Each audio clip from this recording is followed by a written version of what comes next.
DC Multiverse! Good day everybody, how's it going? Welcome back to my channel. I'm Brad the DC Universe Geek, and today we're going to be reviewing the DC Multiverse Justice League Superman figure, the blue and red Target exclusive, rather than the black suit, which is on its way in the mail. Even though we all know that this is not the uniform that Cavill wore in the movie, it is still very cool to get that more classic looking Superman in the Multiverse line, as well as the black suit, which he did wear in the movie. The packaging is just as we've come to expect from Todd McFarlane's DC Multiverse line. On the sides you've got the name of the figure and where he comes from, while on the back we can see an image of the figure, which will also be the trading card, as we'll soon see, as well as other figures which have already been released that you can also go on the hunt for that are part of Zack Snyder's Justice League. So now that the cat's out of the bag, or rather the figure's out of the box, we can get a close-up look at this guy, and I'm going to tell you, just from fiddling with this guy to get him into this pose and get the figure stand and the trading card all up here like this, there were a few things that I took note of right away that I was,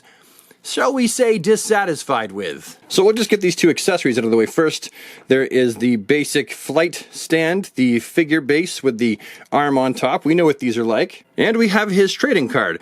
It's a black and white version, so not a colorized version of this image. And on the back, we've also got a short bio, which you can feel free to read if you'd like to. Got another one to add to the stack. And then, of course, we have the figure, which, as usual, because it's a McFarlane Toys figure, has a fantastic sculpt. The detail, as usual, is through the roof. It's nice and clean and crisp, so the sculpt always gets a really high mark from me from these McFarlane figures. And this one's no different. Superman's chest emblem looks fantastic. This is probably the best sculpt I've seen on any of my Cavill Superman figures. He's got the squared off belt version, which is accurate to Batman v Superman, as well as Justice League, so that's also a plus. He also seems to have all of the appropriate mid-area details to his suit that go all the way down the legs to the boots, as well as the cuff details, which are also unique to Henry Cavill's Man of Steel. The fabric printout for this cape is not nearly as pronounced as it was in the promo images, so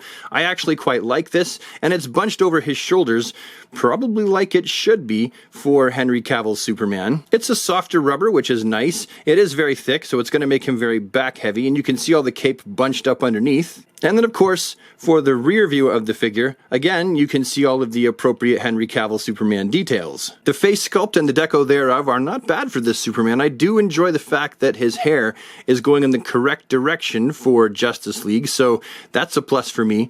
The face paint itself, at least for the eyes, looks perhaps a little bit, I don't know. It's not terrible, really. It's just, it doesn't scream Henry Cavill at me either, but it's certainly one of the better attempts at Henry Cavill's face. Now, when I come to his booties, that's where I get one of my first problems. I'm not really sure what went on here at the top of his boot. I'm not sure if they have to heat the plastic up a little bit just to soften it to push it onto the bottom of the boot, or if maybe that's something that happened during the molding of the boot, but mine you can clearly see is melted and it doesn't reach the place where it's supposed to, and it just looks really bad. Now, to be fair, I am aware that that could just be something with my Superman. It might not be a running problem, but it definitely sucks, and it's the first thing that I didn't like about this figure after getting him out of the package. As for Superman's articulation, well, that's where we're going to run into a few of my other nitpicks. So clearly we can see that the head is on a ball peg, and that has a good enough amount of articulation for me, so no problems there. We can see what the shoulders got. They got that butterfly there.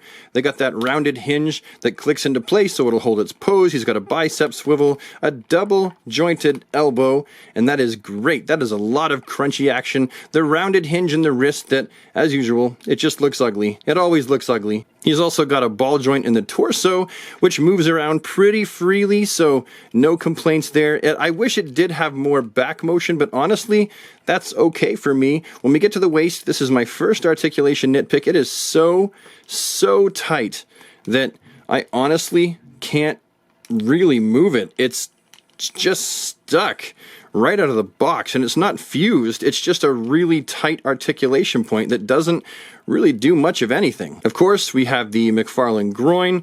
Doesn't really splay out too much. There's a little bit of roundy rotation up here in place of a thigh cut. He's got double jointed crunchy knees, which are great for getting him in those Superman flight poses. He's got those big, ugly, rounded hinges in the ankles, and then finally, toe articulation. So that is the sum total of Superman's articulative properties. But the second problem that I have with Superman's articulation is the fact that when I try to stand him up, I've really got to be careful because these ankles are really loose. They are really, really loose. I've really got to be careful. Like these, with no effort at all, go backwards and forwards. And right now, the only reason why I can stand him up and pose him, to the best of my understanding, is the fact that he has a little bit of clickety motion down here inside these joints. Once that wears out, he'll just be a free-for-all of falling forwards and backwards. So that would be the other two nitpicks I have with this figure. The articulation point of the waist and also of the ankles. Aside from that, though, you really can get him into some pretty good flight poses, so his posability is not too bad. Now, just before I go, I would like to just do some comparisons and then say my goodbyes. The first of which is the Mezco 1/12 Collective with custom head, neck, and hands, but you get the scale idea, and then also with the Beast Kingdom Superman figure, the first one that they released. And then next with the SH Figuarts on the left, and the Mafex on the other side. And then we have Mattel on the left, and the DC Collectibles on the other side. Sure is a pity that we never got any more of these DC Collectibles Films figures, because these weren't half bad. I mean, sure, some of the articulation points were kind of ugly, but this really wasn't a terrible Superman figure. It could have done with a bit better face paint, though.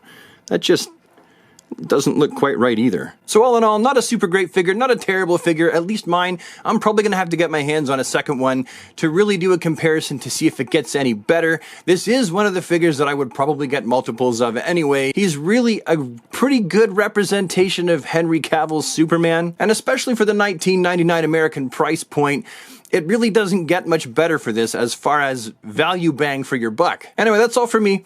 Have a fantastic, super awesome DC day, everybody, and take care.